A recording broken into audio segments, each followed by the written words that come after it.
ہم اس میں ہر پارے کا نام لوں گی، جیسے ابھی سورت پہلا پارے سے ہم شروع کریں گے۔ پھر دوسری چیز، اس پارے کے اہم نکات ہیں، جہاں تک ممکن ہوا شروع میں کچھ آیتوں کے نمبر بولوں گی، لیکن ممکن نہیں ہوگا تو بس آپ سمجھے کہ جو بات ہے وہ اس پارے کے اندر سے۔ تیسری چیز، ہمارے اس سیٹ میں عمل کی بات ہوگی، اس پورے پارے میں سے چن چن کے عمل کی باتیں نکالی جاتی ہیں، اور پھر اس کے بعد اس پارے میں آنے والی دعا۔ ایک ہے یا زیادہ ہے؟ ایک ہے تو ایک ہی ہے، جس میں نہیں ہے اس میں نہیں ڈالی گئی، اور جس میں بہت ساری ہیں تو اس میں سے وہ دعا چوز کی گئی ہے جو ہمارے اس پارے کے تھیم سے ملتی ہے، ٹھیک ہے۔ اس کے علاوہ پاروں کے نام، پاروں کی باقی باتیں، یہ ہماری اللہ کے حکم سے مختلف سیٹس میں موجود ہیں۔ آئیے اللہ سے مدد مانگ کر پہلا پارہ شروع کرتے ہیں۔ بسم اللہ الرحمن الرحیم۔ خلاصہ قرآن، پارہ نمبر 1، الف لام میم۔ حروف مقطعات کے نام پر یہ پارہ ہے، جس سے پتہ چلتا ہے کہ ہر بات تمہیں سمجھ نہیں آئے گی، بس کچھ باتوں کو سمجھ جاؤ، باقی رضیت باللہ ربن کہتے ہوئے کہہ دو کہ اللہ عالم بمرادہ۔ یہی ہے حروف مقطعات پہ میرا موقف، کہ اس کا معنی صرف اللہ کو پتہ ہے، اور ہمیں اتنا پتہ ہے اللہ کے نبی کے ناطے سے کہ اس کے ایک ایک لفظ پر 10 نیکیاں ہیں۔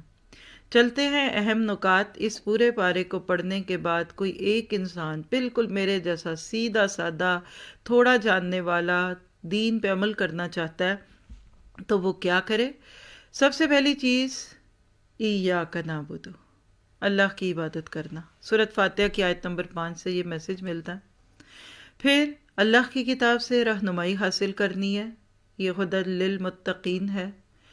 اصل بات چاہیے کہ لوگ ادھر ادھر سے ہدایات لینا چاہتے ہیں، مل نہیں پائیں گی، کبھی بھی ختم ہو جائے گا وقت زندگی کا، لیکن یہ پورا نہیں ہوگا سلسلہ۔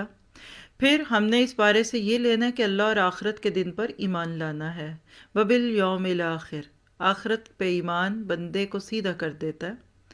پھر اگلی بات، اللہ کی غلامی اختیار کرنا ہے، البقرہ 21، یا ایھا الناس اعبدوا ربکم۔ پھر آیت 44 سے ہم نے سیکھنا ہے کہ حق دوسروں تک بھی پہنچانا ہے اور خود کو اس سے محروم نہیں رکھنا۔ کیسے؟ اتامرون الناس بالبر وتنسون انفسکم، چراغ تلے اندھیرا نہیں بننا، شمع نہیں بننا، کینڈل نہیں بننا کہ دوسروں کو روشنیاں دے جائیں اور خود جل جل کے ختم ہو جائیں۔ اللہ نہ کرے ہم ایسے مبلغ ہوں کہ دوسرے تو ہماری باتیں سن کر جنتوں میں پہنچ جائیں اور ہم جہنم کا ایندھن بن جائیں۔ پھر ہم نے آخرت کے اندیشوں میں زندگی گزارنا سیکھنا ہے، البقرہ 48 کی روشنی میں، لا تجزی نفس عن نفس شیئا۔ پھر آیت 60 سے ہم سیکھیں گے کہ لا تفسدوا فی الارض، زمین میں فساد نہیں پھیلانا اور نہ پھیلنے دینا ہے۔ جیسے صفائی کی بڑی اہمیت ہے، اسی طرح سے ہم نے انشاءاللہ تعالی ان چیزوں کو بھی ساتھ ساتھ لے کر چلنا ہے۔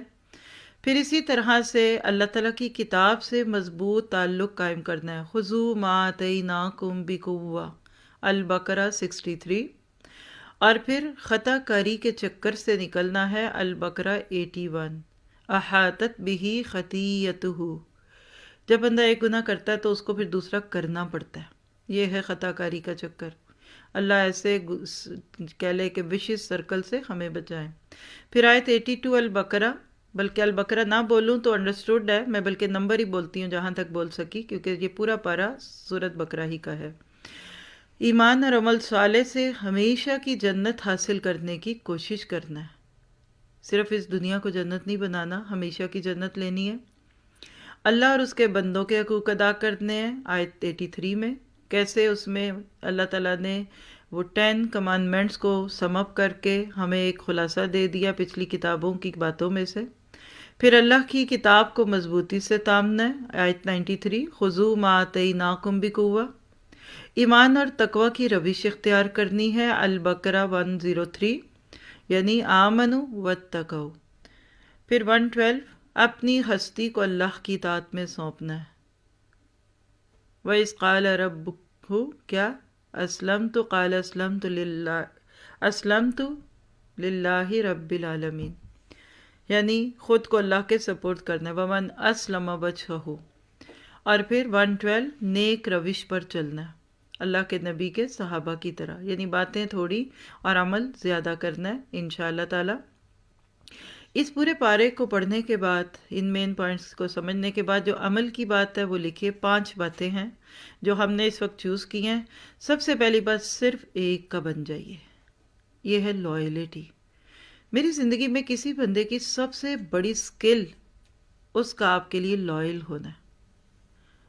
اگر آپ نے یہ خوبی اپنا لی ہے تو آپ مرنے کے بعد بھی ساتھ ہی رہیں گے۔ اور اگر آپ بول اچھا سکتے ہیں، آپ لکھ اچھا سکتے ہیں، آپ پڑھ اچھا سکتے ہیں، آپ بہت خوبیوں کے مالک ہیں، لیکن آپ ٹرسٹ وردی نہیں ہیں، تو میں آپ کو کام نہیں دوں گی۔ اللہ آپ سے کام لے لے جتنا مرضی۔ تو صرف ایک رب کا بننے میں یہی اصول ہے۔ یہ جو ہم تھوڑے تھوڑے رہتے ہیں نا، تھوڑا نہیں چاہیے ہوتا، کبھی تو پورے بن کر دیکھیے، پھر زندگی میں جو سکون اور خوشی آئے گی۔ آج کی انسانیت یہی 2 ٹوک زندگی نہیں گزار پا رہی، تو آدھا دن ٹھیک نہیں ہوتا۔ چند دن پہلے جملہ بولا، کسی کا رشتہ ہوا، بچی کی بات ہاں اچھی ہے، باقی ہمارے گھر آ کے اچھی ہو جائے گی، اور پہلے کوئی نہیں اچھے ہوئے۔ ہم سوچ لیتے ہیں رشتوں کے وقت پہ آ جائیں گے تو اچھے ہو جائیں گے۔ تو میں نے اس میں ایک بہت ہی اچھی سی بات ان سے کی، جو خلاصے میں یہی تھا کہ دین تو پورا ہی اچھا ہوتا ہے۔ پھر دوسری بات، صبغۃ اللہ ومن احسن من اللہ صبغہ۔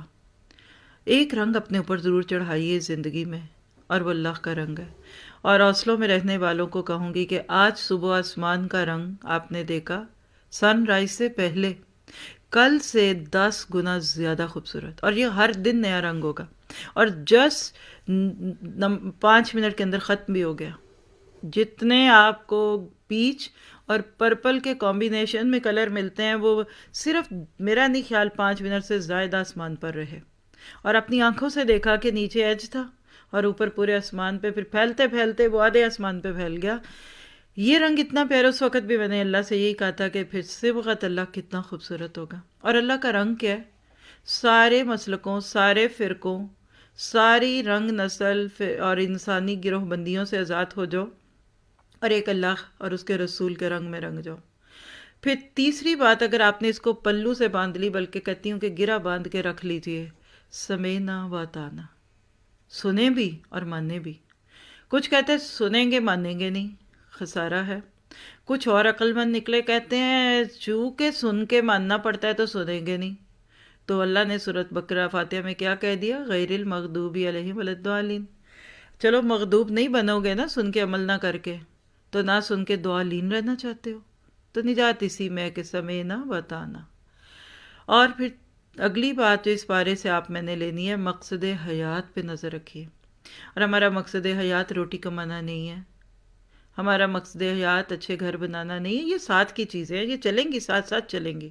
روٹیاں بھی بنائیں گے، کمائیں گے بھی، گھر بھی بنائیں گے، کپڑے بھی بنائیں گے۔ مقصد حیات کیا ہے؟ کہ میری زندگی کا مقصد تیرے دین کی سرفرازی۔ میں اسی لیے مسلمان، میں اسی لیے نمازی۔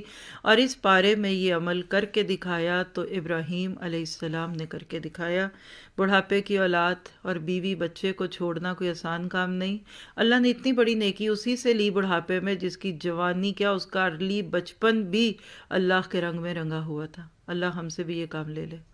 اور ایک اور بات کر کے آگے چلتے ہیں، اللہ کے فیصلوں پہ راضی برضا رہیے۔ کیسے؟ حنیف بنیے، کان حنیفاً، حنیف بنیے، حنفی نہیں، حنیفیت بنیے، کیونکہ کچھ لوگ اس کو سمجھ ہی نہیں پاتے، اس لیے بول دیا۔ جس جگہ اللہ نے آپ کو پیدا کر دیا ہے الحمدللہ، جو اس گھر میں آپ کی شادی ہوگی الحمدللہ، جو بچے ملنے تھے مل گئے الحمدللہ، بس اسی پہ راضی رہ کر جو سکلز اللہ نے دی ہے اس کو اللہ کے راستے میں فوکسڈ ہو کے لگا کے دنیا سے چلے جائیے۔ قبر کا وقت بہت لمبا ہے، انشاءاللہ ٹھنڈی قبر ہوگی آپ کی اور میری۔